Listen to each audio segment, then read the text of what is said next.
আগামী ২৭শে মে বঙ্গোপসাগরে তৈরি হবে ঘূর্ণিঝড় শক্তি। ইতিমধ্যেই বাংলায় ভয়ঙ্কর ঝড়ের সতর্কবার্তাও জারি করা হয়েছে। পাশাপাশি দীঘার উপকূলেও জারি হয়েছে হাই অ্যালার্ট। তাহলে এই ঘূর্ণিঝড়ের প্রভাবে ঠিক কোন কোন জেলাগুলির সবথেকে বেশি ক্ষয়ক্ষতি হওয়ার সম্ভাবনা রয়েছে, এই মুহূর্তে আলিপুর আবহাওয়া দপ্তরের তরফ থেকেই অফিসিয়ালিভাবে কি জানানো হয়েছে, আসুন আপনাদেরকে এই ভিডিওটিতে একদম ডিটেলসেই জানিয়ে দিই। প্রথমত আমরা দেখে নেব যে আলিপুর আবহাওয়া দপ্তরের তরফ থেকে অফিসিয়ালি যে বিজ্ঞপ্তিটি প্রকাশিত করা হয়েছে সেখানে কি লেখা রয়েছে। পরিষ্কার আপনারা দেখতে পাচ্ছেন অন স্ক্রিনে, এখানে পরিষ্কার বলে দিয়েছে যে ২৭শে মে ২০২৫ নাগাদ পশ্চিম মধ্য বঙ্গোপসাগর এবং উত্তর বঙ্গোপসাগর সংলগ্ন অঞ্চলে একটি নিম্নচাপ তৈরি হওয়ার সম্ভাবনা রয়েছে। এটি পরবর্তী ২ দিনে আরও ঘনীভূত হতে পারে। এর প্রভাবে ২৮শে মে ২০২৫ থেকে পশ্চিমবঙ্গের উপকূলবর্তী জেলাগুলিতে হালকা থেকে মাঝারি বৃষ্টিপাত এবং ১ বা ২ স্থানে ভারী বৃষ্টিপাতের সম্ভাবনাও রয়েছে। তো বুঝতেই পারলেন অফিসিয়াল আপডেটে কি বলেছে। পাশাপাশি দেখুন এখানে পরিষ্কার বলে দিয়েছে যে বর্ষার আগেই প্রবল বৃষ্টির সতর্কবার্তা জারি হলো গোটা বঙ্গ জুড়ে। আবহাওয়া দপ্তরের তরফে জানানো হয়েছে আগামী ২৭শে মে পশ্চিম মধ্য এবং সংলগ্ন উত্তর পশ্চিম বঙ্গোপসাগরে তৈরি হবে নিম্নচাপ, যেটি পরবর্তীতে আস্তে আস্তে ঘূর্ণিঝড় শক্তিতে পরিণত হওয়ার সম্ভাবনা রয়েছে।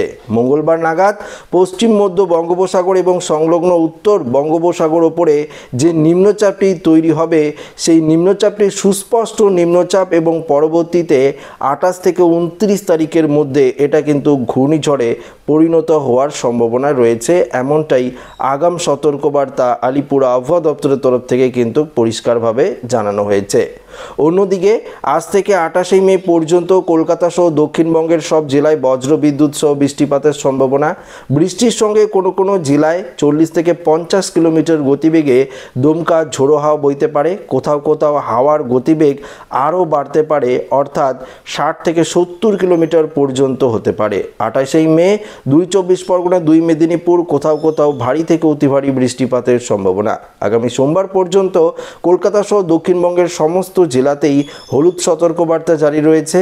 তবে ২ চব্বিশ পরগনা, ২ মেদিনীপুরে ভারী থেকে অতি ভারী বৃষ্টিপাতের পূর্বাভাস জারি করেছে আবহাওয়া দপ্তর। পাশাপাশি পুরুলিয়া, বাঁকুড়া, এদিকে চিত্তরঞ্জন, আসানসোল থেকে শুরু করে এদিকে কলকাতা, ২ চব্বিশ পরগনা, পাশাপাশি মুর্শিদাবাদ, বীরভূমেও থাকছে প্রচুর পরিমাণে বৃষ্টিপাতের সতর্কবার্তা।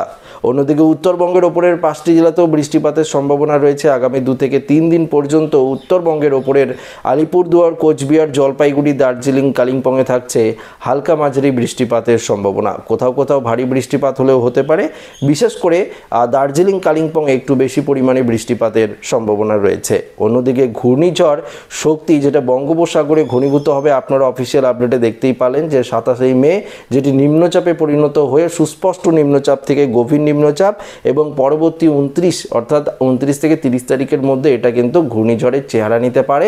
যতটা সম্ভব এটা পশ্চিমবঙ্গ না হয় ওড়িশা উপকূলে এগিয়ে যেতে পারে এবং যদি বাঁক নেয় তাহলে কিন্তু বাংলাদেশ উপকূলেও এই ঘূর্ণিঝড় আছড়ে পড়ার তীব্র সম্ভাবনা রয়েছে। তো আশা করি ভিডিওটি প্রত্যেকের ভালো লেগেছে।